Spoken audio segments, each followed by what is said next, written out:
So in this class, we're basically calling ourselves Cyber Aggies, the cohort. It's introduction to cybersecurity. Over the 16 sessions, we've covered a little bit of computer science. We did hands-on cybersecurity through games. We did cryptography with fun exercises. Then we kind of jumped into session 5 and 6 around fraud and phishing. In session 6 to 7, we covered open source intelligence, which is, how do you use search engines like Shodan and Google to get more information or find out flaws or information leaks in your infrastructure. So Shodan is a search engine for Internet of Things. So you can actually find things like power grids and such on Shodan, and we kind of did some exercises. Then next couple of classes we spent on ethics in cybersecurity and got started with student projects. In ethics, we covered a number of scenarios which we discussed in the class, and students got to debate whether it's right or wrong to do. In general, we just say, our ethic of cybersecurity is do no harm, but we follow about 10 or 12 do's and don'ts from this program called Cyber Patriots, which is run by Air Force. Then following to that, we covered careers in cybersecurity, and then we touched on computer networking, introduction to physical security, like how do you build walls, gates, locks, safes, that sort of stuff. Throughout the course, the students learn a lot of new concepts, and you will see them use it in their presentations. Yesterday, you probably heard things like perimeter security. That's something they learned in physical security. And last but not least, we spent one session on forensics and security engineering. And so how do you kind of, do forensic analysis on crime devices, computers, and then how do you do data analysis on the data which get off of these devices, as well as data you get from servers and such. These last 2 sessions are about student presentations, and today we are going to start with first presentation. Let me pull up my list here. Sorry. Okay. Bear with me for a second. Okay, great. So, okay. So, next up is Kennedy.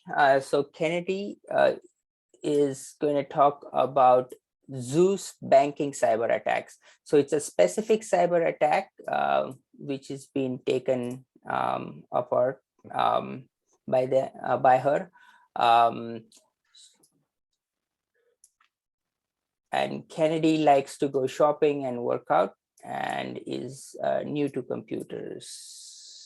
So so feel free to share your screen, Kennedy, and get started. And if you want to add more in your introduction, feel free to do that. Okay, I'm gonna thank you. Stop sharing. I'm gonna, just one second. I'm gonna stop sharing so you could go ahead. Okay. Can you see my screen? Yes, we can see your screen. Okay, so Zeus cyber attack is basically what I'll be talking about today. What was Zeus?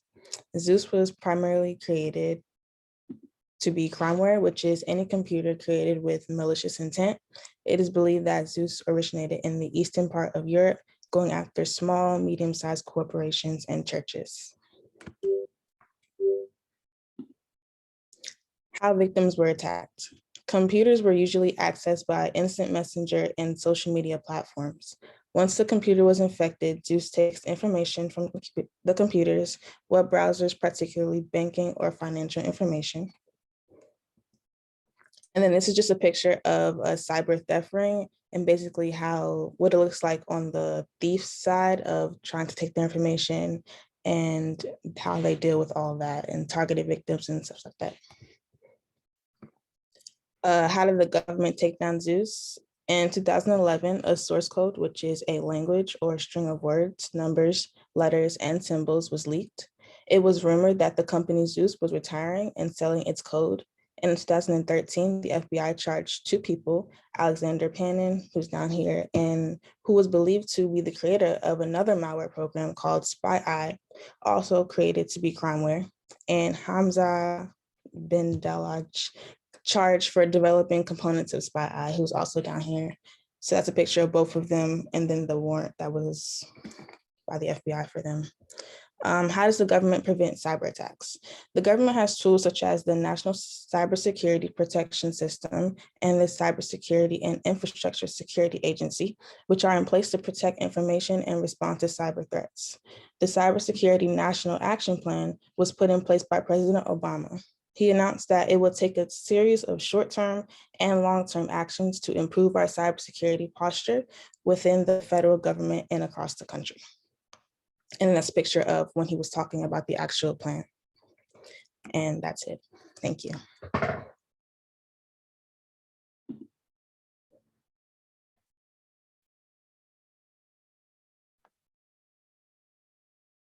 So Kennedy, how much money did these folks steal from people, or the people that use their source code?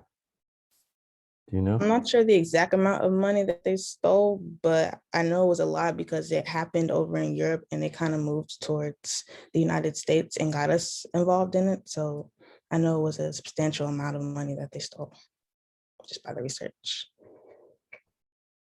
What was the time frame that happened in? Like, do they know how long it was going before they discovered it? And when were we able to put a stop to it altogether?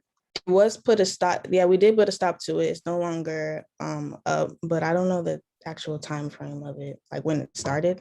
Because it looked like your presentation was saying it looked like he was coding it in 2011. I just wasn't sure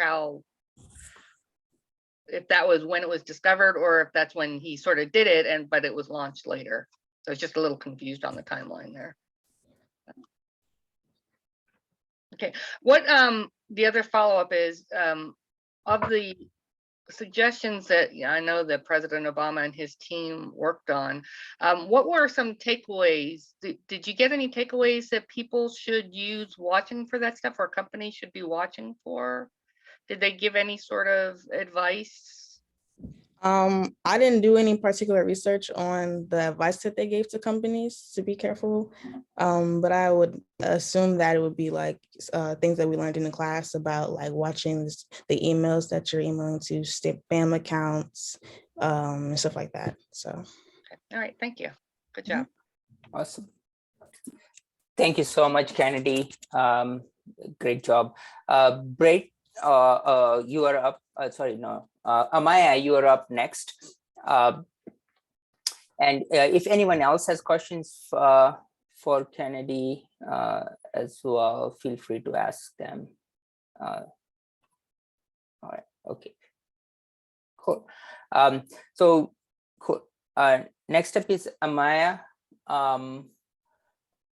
And the topic is around the exciting world of cybersecurity competitions. Amaya loves gaming, craft of any sort, music, and pretty familiar with computers. Is that right introduction? Okay. Yep. Okay, great. All right. Feel free to share your screen and get started.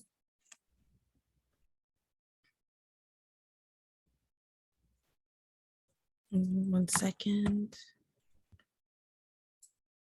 All right, I'm going to be presenting on the exciting world of cybersecurity competitions. So what I'll be talking about today is what cybersecurity competitions are, capture the flag, hackathon, how these competitions help, and different leagues. Cybersecurity competitions are an opportunity for students up to professionals to test their skills in the world of cybersecurity. Within the realm of cybersecurity competitions, there are so many opportunities and events that serve as a pathway for kids in STEM and those seeking employment. Many of the founded and sponsored competitions have high stake prizes and great exposure when it comes to landing an internship or a job.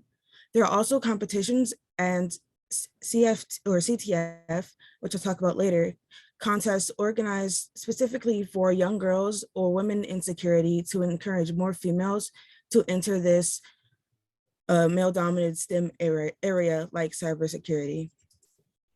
One of the biggest benefits of the competition is practicing teamwork. Real-world attack securities that thousands of organizations face daily need a team that can quickly work together to succeed, respond to attacks. Cybersecurity competitions are the next best thing outside of jobs to get hands-on experience, and is great practice for building skills outside the classroom. Now, Capture the Flag is one of the most popular kinds of cybersecurity competitions, made to challenge its participants to solve computer problems and/or capture and defend computer systems. A CTF competition can be virtual or in-person events that range from a few hours to multiple days. There are 3 different types of CTF styles: Jeopardy, Attack and Defend, or Red and Blue. CTF covers topics like binary exploitation, cryptography, forensics, legacy security, malware analysis, reverse engineering, stenography, web exploitation, and more. Hackathons are another popular competition which increase way to bring your community together to learn new skills, build amazing projects, and share ideas. A hackathon is best described as an invention marathon. Hackathons give white hat hackers the opportunity to test and expose companies' network vulnerabilities. These competitions look beyond immediate threats to vulnerabilities unknown by companies altogether. A hackathon can last from 1 to 3 days, sometimes even longer, in which a broad spectrum of professionals such as developers, programmers, engineers, designers, project managers, and innovators work together to solve a problem or invent something completely new. For this cybersecurity competition, you're required to have speed, agility, and innovation. There's a lot that can be accomplished and learned by attending hackathons. Now, how these competitions help. Cybersecurity competitions have attracted students to learn computer science and engineering and have given them real-world experience with current and emerging technologies. It also provides valuable real-world data to the developers, and it provides the next generation workforce with experience using tools like identifying hackers from forensic data, pre-testing and auditing vulnerable websites, and recovering from ransomware attacks when they enter cybersecurity workforce. Now, some leagues can go from anywhere from middle school up into professional league. There are different clubs and classes at high schools, middle schools, and colleges, but some leagues outside of schools I don't want to talk about are, for one, National Cyber League. This league focuses on teaching children cybersecurity and getting them comfortable with the field. Cyber Patriot is more of teaching Americans cybersecurity to help when we have attacks and ransomware attacks. This one is more Army-based. And Cyber Jutsu Girls Academy focuses more on getting women and girls acclimated into cybersecurity so they can enter this field. And that is it for me. Thank you. That's great.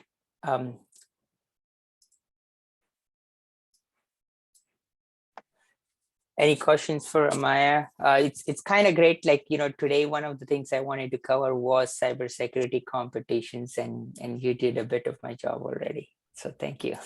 Yeah, it was a very interesting topic, I thought, and I like the resources that you provided at the end. On those leagues for people to join, are they free for anybody to join, or is there some sort of courses that are required for people, or people can join them, or are there maybe access to seeing some of those hackathons or other events on YouTube where somebody could just sort of see what the results were like or something like that?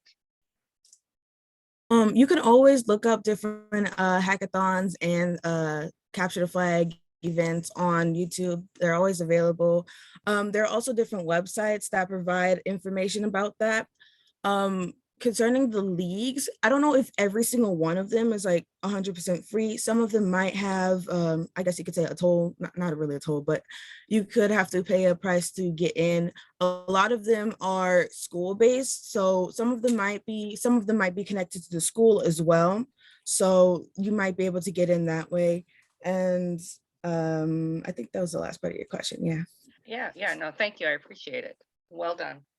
Yeah, I think it would be great if maybe Esrene has a little time to look into our cybersecurity activities on campus. There might be some groups or league activity that's going on that those of you who are interested potentially in cybersecurity could get involved in. We have a lot of student organizations on our campus, of course, like any top-notch college.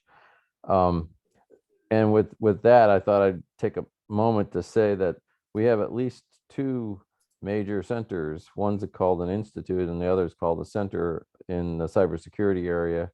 I know, for instance, I saw forensics on your slides. And one of the things that our group does is it looks at the code and tries to figure out who wrote the code just by the type of code and the writing of the code that's in there, because certain people have a certain signature in the way they do their cyber attacks, so they can then pinpoint who it was on the internet that was involved in writing the code. So it's a very interesting forensics that they do.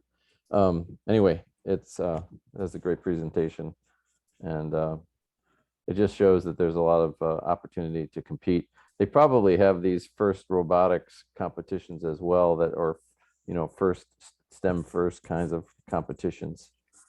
Be interesting to see. Yeah, no, exactly. So some of the students I work with participate in the National Cyber League, and at the community college level and at college level, that's a great competition. Some of the high schoolers I work with participate in Cyber Patriots. That's a great competition. And then I will, as part of today, hopefully we'll get time. I'll introduce the students to a few competitions which are just on the internet and free. Most of these things are free. It's called Hack the Box. It's basically like anyone can just join, and you can start participating. So I'll review, or I'll cover some of this and post links. Sweet, awesome. So I want to make sure that next up is King J.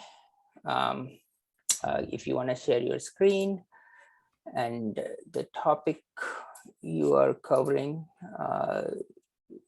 is pixelated security attack on Capcom. So this is a case presentation of a specific attack. It was on a company called Capcom, and all right, there you go. Imran, you want to introduce yourself? Go ahead. Hello, my name is Imran Jallo. I'm 18. I'm going into NCAT for civil engineering. Yes, I don't really know what. I like to play soccer and video games, so I picked a video game company for my project because I thought it was something I was aware of the cyber attack, so it was something I had the chance to now research and not just hear about. So, let's begin.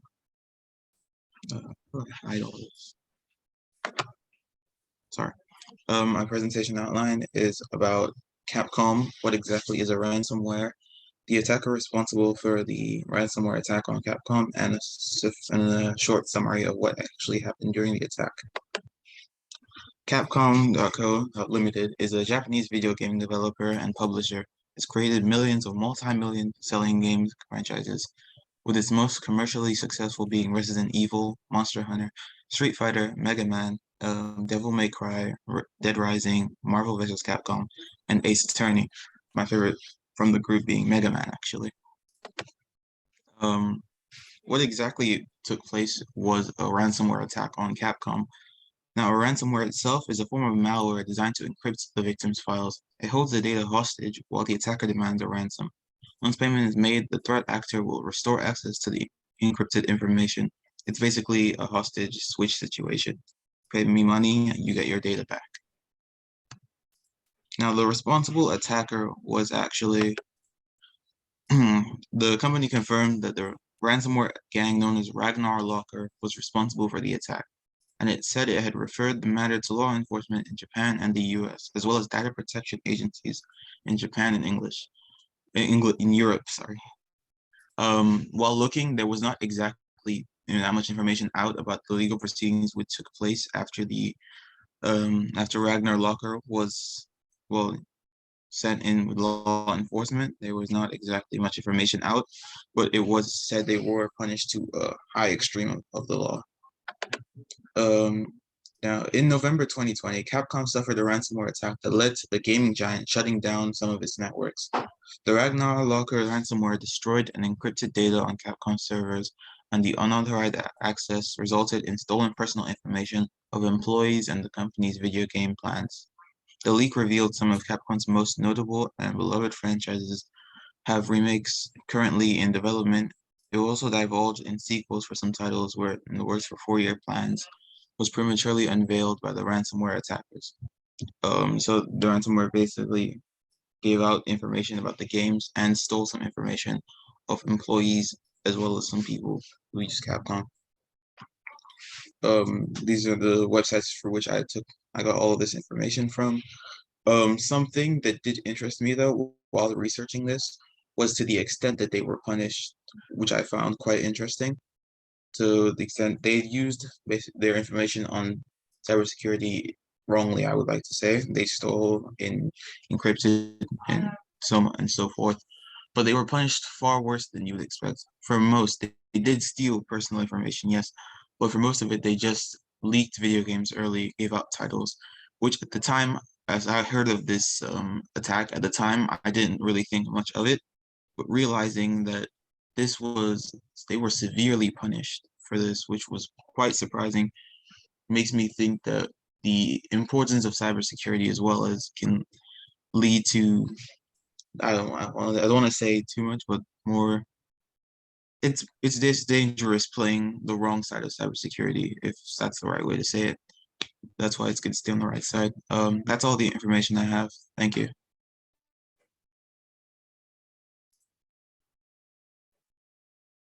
It was interesting. Did you say that you played with Mega Man, or you My played? favorite was Mega Man Yeah. from Capcom's games. You know, maybe the reason they penalized these individuals as much as they did is that, and this is sort of a learning lesson for everybody, the intellectual property of a company is its most valued asset, more valuable than its employees, you know, everything, all that intellectual property, their code, the direction that they intend to go for the next 4 or 5 years, that is, that's like the golden egg. So releasing that information to the world was devastating, I'm sure, to the company, and let their competitors know exactly where they were headed, which I know people that just sell intellectual property in San Jose, in Silicon Valley, and they sell it for hundreds of millions of dollars, just ideas. So yeah, ideas are valuable. So that's probably why they punish them so harshly. But that was a good presentation. Yeah. I will agree with that. When I used to work at VF Corporation, I was in the corporate communications department there, but I worked very closely with our legal department in the trademark area, and there is a lot of intellectual property, and that has a lot of value to a company. So there is often a lot of work against infringement on not just the trademark, but on fake products, that sort of thing. I would be interested, that legal consequences that they faced, was that under US law or Japanese law?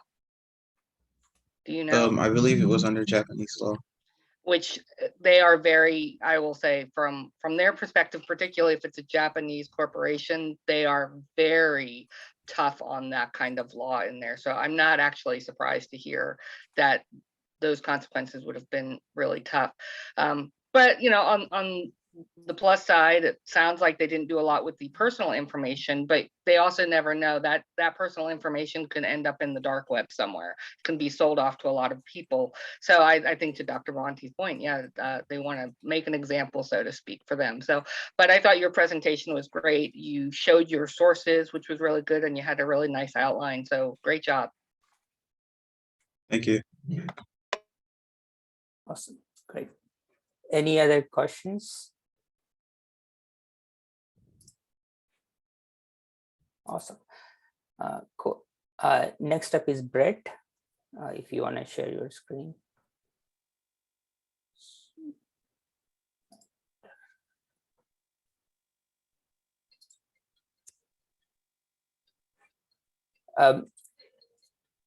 Brett, go ahead. I don't have your topic, so share and go ahead.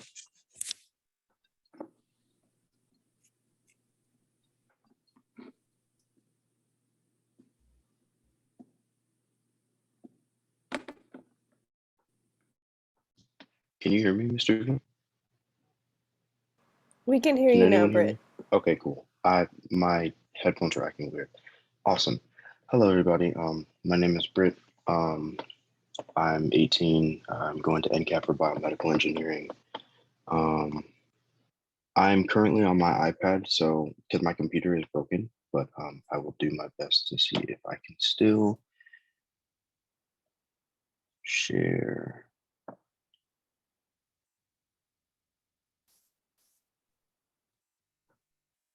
Or if you need some more time, we can have Kai go first. It's up to you. Okay, that's fine. Oh, that's great. I have it Awesome. right here. Okay, great. There we go. Mm.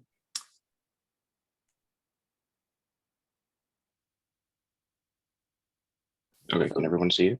Yep. Awesome. So, just like everyone, my presentation is on one of my favorite companies, which was Sega, and I was very disappointed, but also not completely shocked to find out that they too have been hacked before. So, just a quick little overview. We all know that the world is getting really technologically advanced, and people are finding new ways to essentially take the information that someone else has and have access to it on their own. I basically just talked about how it just so happens that not everybody has a good heart, and many are out to tear others purely down for their own enjoyment. And that leads to cyber hacking. Cyber hacking is the process by which a security hacker exploits methods of breaching defenses and exploiting weaknesses in a computer system or network. So who or what is Sega? Sega Corporation, software and hardware company created in the United States, which a lot of people don't actually know about. I found that super interesting. They were a company created originally in Hawaii. It was eventually a bought out merger. So they originated in 1940 as Standard Games. It was a coin-operated game company in Hawaii while providing games for military bases. The company was also called Standard Games, but following the move to Japan in 1952, the company was renamed Service Games of Japan. Service Games later merged with the Brosnan Enterprises to create Sega Enterprises. This company is creator of a lot of people's favorite games, such as the entire Sonic series, Sonic the Hedgehog series. I mean, games, TV shows, movies, you name it. Total War, Castlevania Bloodlines, specifically Mortal Kombat 1992. A lot of the later versions of Mortal Kombat that we see today, so like Mortal Kombat X, Mortal Kombat 11, Mortal Kombat 10, 9, those weren't really made by Sega specifically, but one of the original Mortal Kombat games was created by Sega, and the Yakuza series. For those who don't know, Yakuza was sort of like a crime boss in Japan. and they created a game based off it. It's actually really good. I do recommend it. So in 2019, the company acknowledged on Sunday that information on 1.3 million customers had been stolen from the online database. Although credit cards weren't part of it, Sega assured customers. Information taken includes the names, birth dates, email addresses, and passwords according to the email sent by Sega to the affected customers. It was a part of Sega's Sega Pass system, a registered account system Sega maintained for customers interested in newsletters and other information. They again stated that no passwords were obtained and stolen, but their original, I guess, property. So not like an example would be how when you're on a computer and you have your automatic type in for your password, but it comes up as asterisks instead of the actual words. That's basically what happened, but the code to decrypt what the asterisks were was too difficult for them to get to at the time, especially considering that, in my opinion, I believe that it was a short amount of time to do something of this nature because it's such a large company, so they were guaranteed to be found out. So they didn't have the time to actually go in and try and take away everybody's information because there's 1.3 million customers. So what they did, the hackers, is they gained access through Sega's cloud that was slightly breached due to a small gap in the security code. It was also known as phishing, and they were able to obtain people's personal informations. The hack occurred Friday. The email was sent Sunday. However, and Sega, as I mentioned before, they said that they were sorry for causing the customers trouble. They emailed everybody to make sure that they knew that the information, their private information was kept secure. So at most, what they probably would have been victims of is probably spamming on emails and things of that nature. So no one actually knows what group of people were responsible for hacking. And Sega, sorry, auto-corrected. No one knows who was responsible for hacking Sega and stealing the information from the Sega members. Of course, the company made sure that they would never do anything like that again. And this is specifically the Japanese branch of Sega. There's a Japanese branch, a European branch, and a American branch, so in the US. It is an officially overall Japanese company. However, there's small little branches that were bought by each individual place. So Sega has an entire team of data analysts who are constantly monitoring their systems 24/7 to make sure that nobody can get in or out of their cloud with information, to ensure that something of that nature never happens again. When I was doing research, I never really found much on the Japanese version of the cybersecurity and what they do, but the European version did come up. And I couldn't find anything on the American version either. So ways that people can avoid getting hacked is avoid unsecure public Wi-Fi networks. Hackers often gain important locations such as bank accounts via public Wi-Fi that can often be unsecured due to relaxed safety standards or even none at all. Turn off your autocomplete feature. You can prevent stored critical persons data from being accessed. Regularly delete your browsing history, cookies, and cache. Removing your virtual footprint is important in minimizing the amount of data that can be harvested by prying eyes. Yeah, so Sega was a company that excelled in cybersecurity until a small upset in 2019. However, from that point to this day, no one has heard of anything hacking-wise pertaining to that company. Their skilled team of analysts monitor the servers to make sure that nothing can get in or out of their site without permission. And with technology continuing to advance, hackers are becoming more and more creative and intuitive, meaning the security will have to be tighter than ever.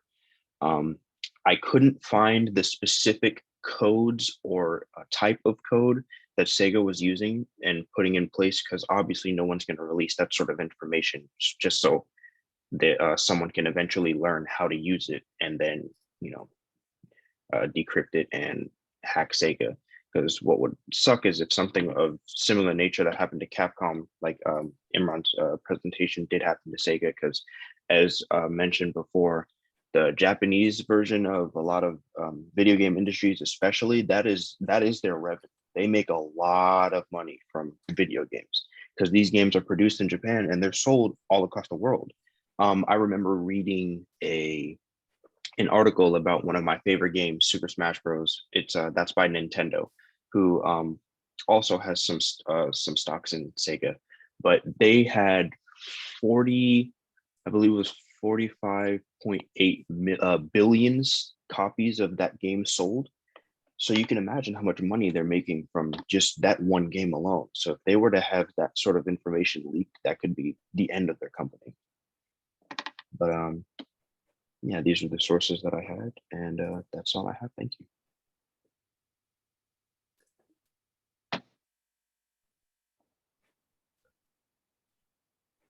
Very interesting. Yeah, I think the companies are not going to share their software. It's like a black world. The attackers don't share their software and the companies don't share their software. So I don't know how, I'm sure that there's groups on both sides that do share somehow between companies and between hackers, but they're separated. Yeah, it's interesting. Very good presentation. Yeah, I thought it was well laid out and well organized, with good sources to it.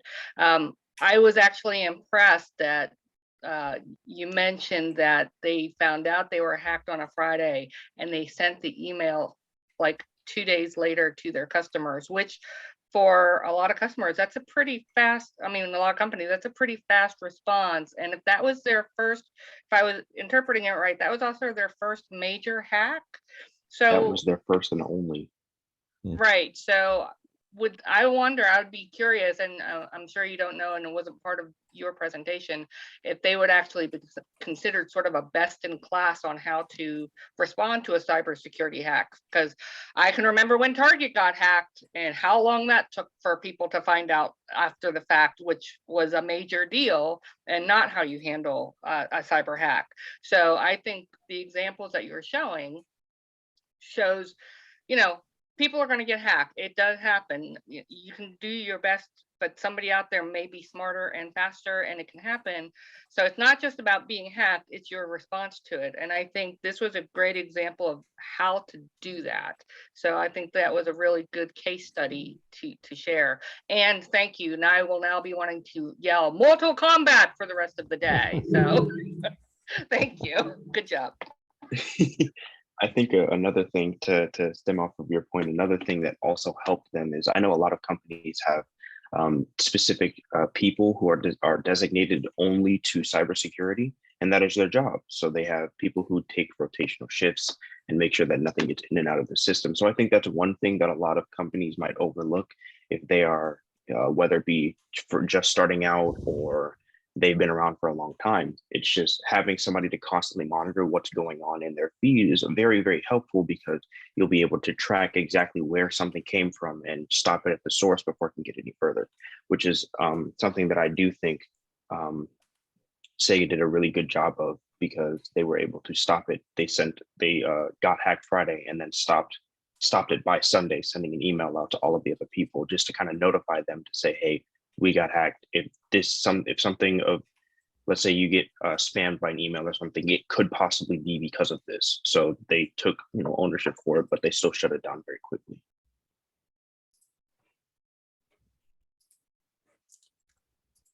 Great, thanks. Awesome, great. There is, as you probably, as you guys have kind of researched through some of the course here, there is a whole a profession which is just sort of sub-profession of cybersecurity professionals which deals with incidents. So there is a specialization track called incident responders, and a lot of these things are kind of best practices in it, and then they are enforced by standards. We'll talk about some of those as well. Awesome. Let me quickly make sure I have not missed any messages. Awesome.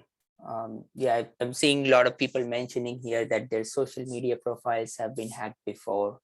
And yes, that's right. And so, personal security is important. And make sure you always are up to speed on it. It's a moving target. Okay, great. So we're moving to our last presentation for today. I know we're right up at the time as well. So Kai, you want to share your screen and introduce yourself and present?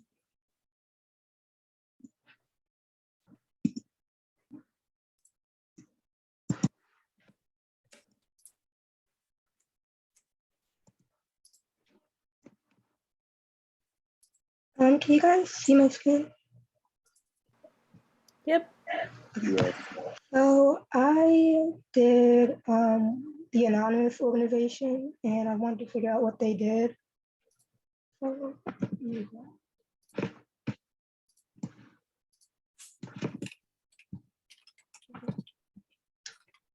background information.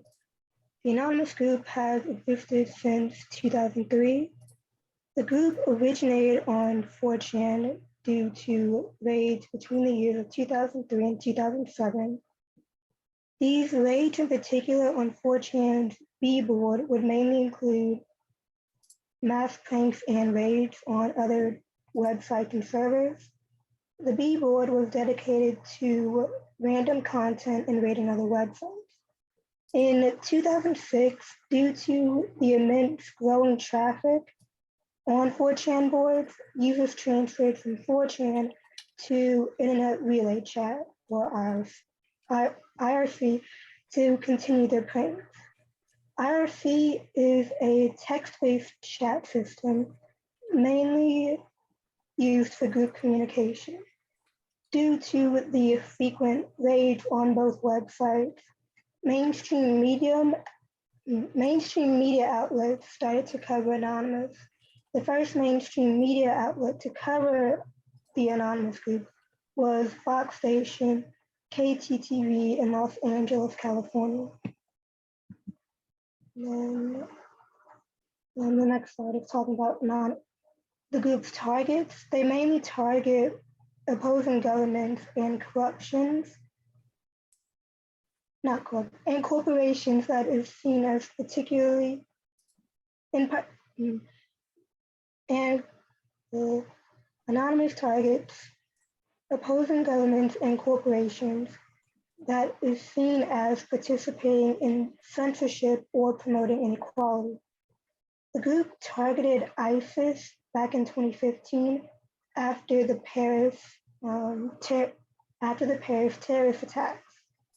The group also claimed responsibility for the hacks targeting the Republican Party in Texas over the state's controversial abortion laws. And another few examples are on October 28, 2015, Anonymous declared that it would reveal the names of up to 1,000 members of the Ku Klux Klan and similar organizations, stating to the press that you are terrorists that hide your identities beneath sheets and infiltrate society on every level. The privacy of the Ku Klux Klan no longer exists in cyberspace. And then just recently, in 2022, Anonymous also hacked into Russian TV channels and played Ukrainian music through them and showed uncensored news of events happening in Ukraine. And a little summary. Anonymous is a hacktivist group with no hierarchy. They don't really have they're not controlled by one person, essentially. The group, like I said earlier, targets opposing governments and corrupt organizations. They are an internet-based, non-extremist socialist movement that looks for answers to unanswered questions. The logo, which is beautiful emblem, is the man without a head, which represents anonymity and leaderless organization. And the last slide is just my sources.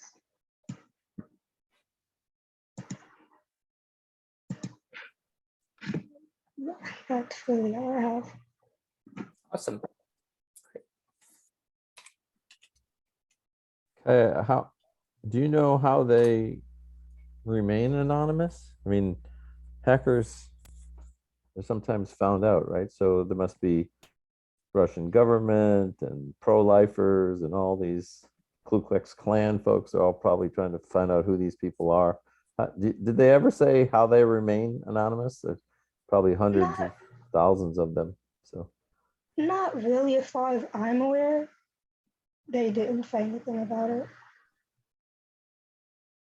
Yeah, I think they do a lot of, you know, going through other sites and hiding their links and stuff, and they keep themselves fairly remote. I actually follow them on Twitter. So the Ukrainian stuff was great to watch in real time as they were hacking into Russian government, but it does give you pause. And one of the reasons I do question it, and I would be interested in your opinion. So far to date, a lot of the stuff that they do, depending on your political views, and we won't get into that, you might agree with, but what happens if somebody from that group decides that they're going to be a white hacker, basically a white hat, right? To hack into something that you don't agree with? Is this an agency that you consider good or not good because they don't really have any, there's nobody, as you said, there's nobody running them and there's no way to sort of track them. You know, is there the potential for that to go very wrong? I'd just be interested in knowing your thoughts on that. I don't really think they're like, I think they're like right in the middle. Like they do some good things, but then they also do some bad things that you might not agree with. So it's kind of like I'm kind of like on the fence with them. But I think what they do is like really interesting to learn about.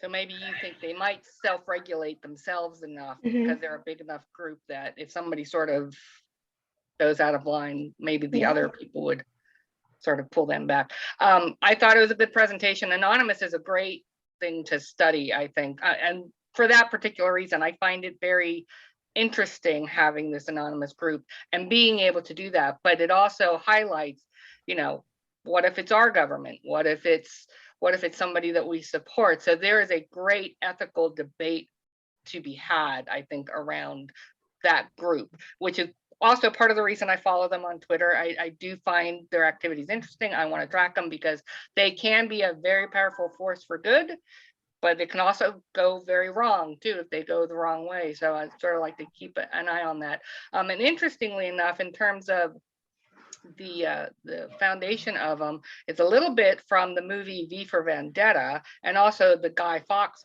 mask, which is an interesting historical as how they came up with that as their logo. And that would have been the only thing I would have suggested in the presentation is showing some of their actual tweets or showing some of their actual communications rather than just describing them, so you could show them in action, so to speak. But I thought the background was good. I thought you did great research, so good job.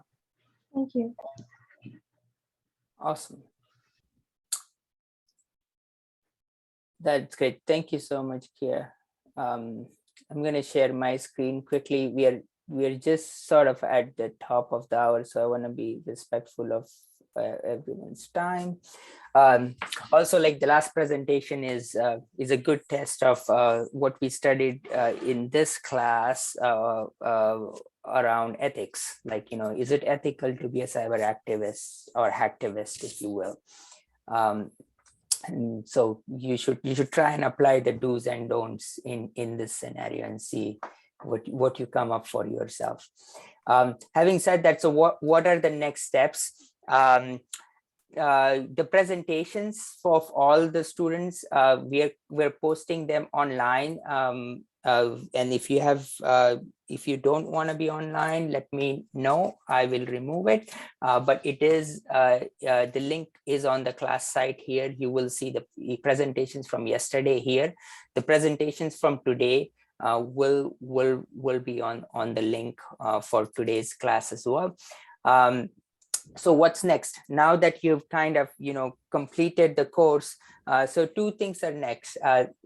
Everyone who has done 80% of the classwork will get a certificate, and I am kind of working on some certificate which looks like this. It will be a digital certificate, and we will send you a link of your completion certificate. So that means is for students who want to get the certificate but have not finished any of the homeworks, make sure between now and end of the week you kind of hustle up and finish those class items you had, and all the class items are on this page. So that's one. And we have also agreed to give prizes. So for top 3 presentations and the classwork here, we will do the prizes. We will also announce them on the page here, but I'll also work with Ezrani and team to make sure you guys are informed about the prizes. So once you know a little bit about cybersecurity, where do you go next? So what I recommend is these things. Read a book on cybersecurity. The one I recommend you start with, and there will be link here, is this book called "This Is How They Tell Me the World Ends." It's an interesting book about history of cybersecurity, how it applies to current geopolitics, and a lot of things which we talked about in the presentations are covered in fairly depth. It's written by a journalist, so it's very, very readable.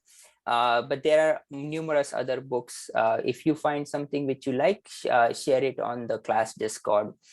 The next I will encourage you to is maybe start listening to a couple of cybersecurity podcasts. The one I recommend is Darknet Diaries. It is really thorough analysis of cybersecurity incidents, but it's also done in a very entertaining way. So if you are new to the field, you won't feel that you have to play a lot of catch up. So that's the other one. If you want a little bit more kind of nerdy version, there is one called Stormcast. It is published by this educational group called Sense. They do a daily podcast on what's going on in cybersecurity that particular day. So Stormcast is the next one I recommend. Participate in cybersecurity competitions. I know we talked about that a little bit. National Cyber League is the one which is appropriate for you guys' level. So maybe if NC has a Cyber League team, try to join that. I don't know details, but maybe we'll work with the team here to get you details of the team at NC. But this is at collegiate level, really good one. If you want to start something little bit lower, it's Cyber Patriots, but that's for high schoolers. Then there are 2 online platforms which are very popular. One's called Try Hack Me. Try Hack Me is kind of like, you can form a team with a couple of students and sort of, just jump in and spend like an hour hacking. So I recommend starting with Try Hack Me and then graduating to Hack the Box. Hack the Box is a very, it takes a little bit more time getting used to, and both of these are very, very student and university friendly. So I recommend those. And then last but not least, I would love for some of you guys to kind of, graduate to the next level and consider getting a security certification. The entry one you want to think of is from EC Council. There is a link here. And they have entry level certifications. I recommend using this company Test Out. I know we kind of did some of their videos in the class here, but they have good courses to get some of the EC Council certifications. The next one I would recommend, this is sort of like the entry-level cybersecurity certification. It takes a couple of years. If you actually do this, then you will probably be eligible to get a job in the field. So I kind of recommend Security Plus. We also run a fair bit of Security Plus training. We also do EC Council as well. And last but not least, the gold standard for offensive security is the certification called OSCP. You know, if you get OSCP, it typically would take you about, from your level to get OSCP, it typically takes 4 years, I would say. But if you are very motivated, you could do it in a year or two. But again, like this is one of those certifications. If you have OSCP, every company in the world would want to hire you. So this is one of the top. This is the top certification for offensive. So those all links are on the course page. And I know we are 5 minutes over, but maybe we'll go a few minutes over and kind of just stop here, get any questions, any feedback, given that today is the last class. Post this class, everything I'll post on the page here, as well as make sure you guys get notified about it as well. So I'll stop here and pause for any questions, anything you want to talk about, and Greg, Kate, and some of the guests in our class, if you're gonna say a few words to the students, you're welcome to do so.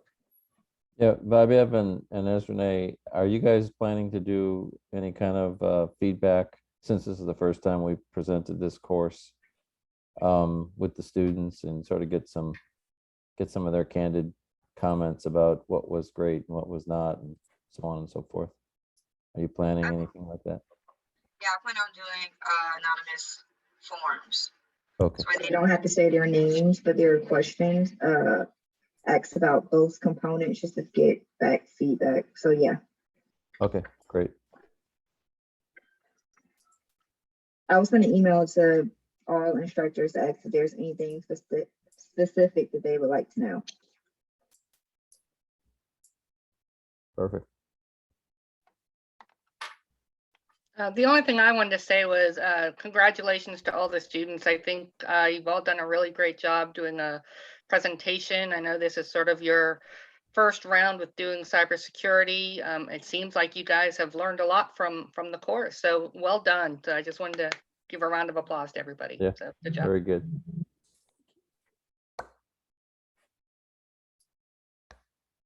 Yeah, thanks, Vibhav, for Awesome. leading the group, and I'm sure we'll be able to replicate this with other groups in our MSIP Step to Analyst program.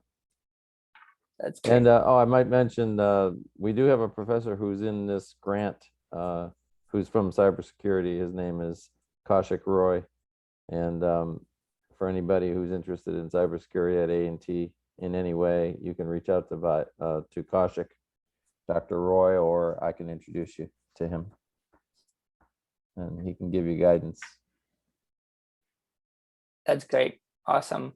And I'll also include his information on the page as well. That'd be great. Yeah. So that's great. Yes. So thank you so much. It was really great working with everyone here. And I intend to keep the Discord group open. So for anyone who's, I think most of the students are on the Discord. So feel free to use that as, as a communication channel. This is the class Discord. And then again, if you have not completed any assignments, you have up to Sunday to finish those. So kind of go ahead and do that so you can get your certificate.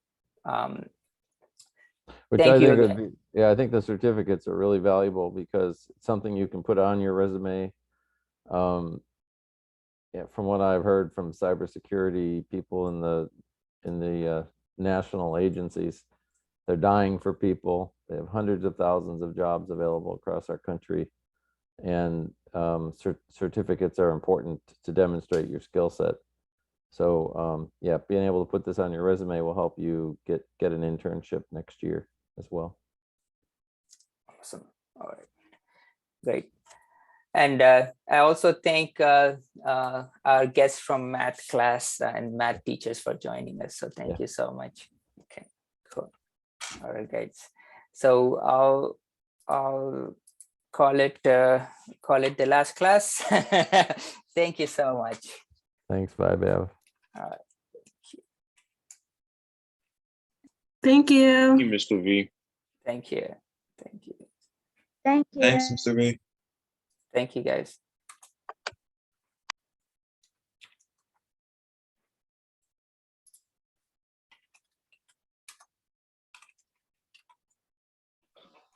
Thanks, Mr. V. Thank you. Bye. Bye.